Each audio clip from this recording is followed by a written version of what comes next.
Old and long, there can be a sinister side to Sesame Street.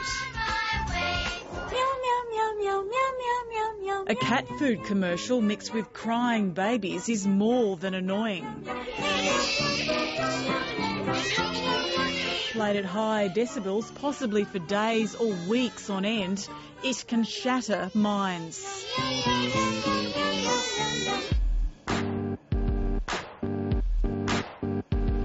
The band Massive Attack is vocal in its opposition to war and all its trappings. The use of popular music in interrogations is a perversion and a breach of human rights to them. They back the initiative against music torture, 0dB, set up by legal charity Reprieve. You can't really judge the effect it has on a person's ears or their mind, because decibels are not a sort of defined science, because it's about the type of sound you're listening to, for the amount of time, for the amount of level, for the speakers, the room, the person's situation, their mental situation and condition. It's impossible to really judge what's going to happen to that person. But does the music interrogation technique qualify as torture? It's sometimes dismissed because of the silliness of some of the songs involved. Whether you want to call it torture-like or something non-lethal, something which disorientates and messes with the senses. I mean, I think being in a studio situation a lot and being on stage, I totally understand the abuse to the brain and to the ears music can give you if you don't sort of look after yourself. The use of music by the United States as a weapon in the current Iraq and Afghanistan conflicts was revealed in a Department of Defence report in 2004. The report says loud music has been used to create futility in uncooperative detainees at Guantanamo Bay. The Bush administration claimed the benefits of such techniques outweighed the costs.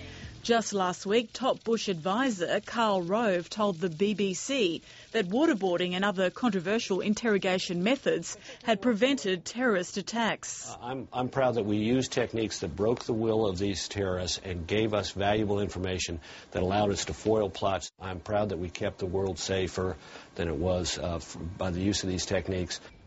Karl Rove doesn't think waterboarding is torture, but it was banned by Barack Obama in January 2009.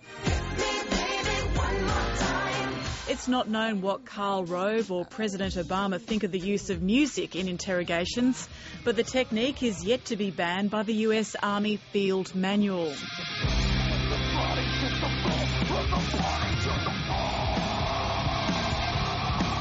Some musicians like Metallica and Drowning Pool say they're proud their music was used to extract information to thwart terror attacks. I didn't realise that they were quite proud of that, the Metallicas and people of the world. Despite Barack Obama's 2008 campaign pledge, Guantanamo Bay is still open. It's disillusioning to Massive Attack. You don't want to believe they're electioneering. You believe they come with promise of change and they mean it. But they get caught in the process of their own sort of political structures, and it's very disappointing, The campaign against music in torture has gone quiet since the election of the Obama administration, but the musicians are still fighting. They've lodged freedom of information requests with the US government to find out how their music is being used. Karen Barlow, Lateline.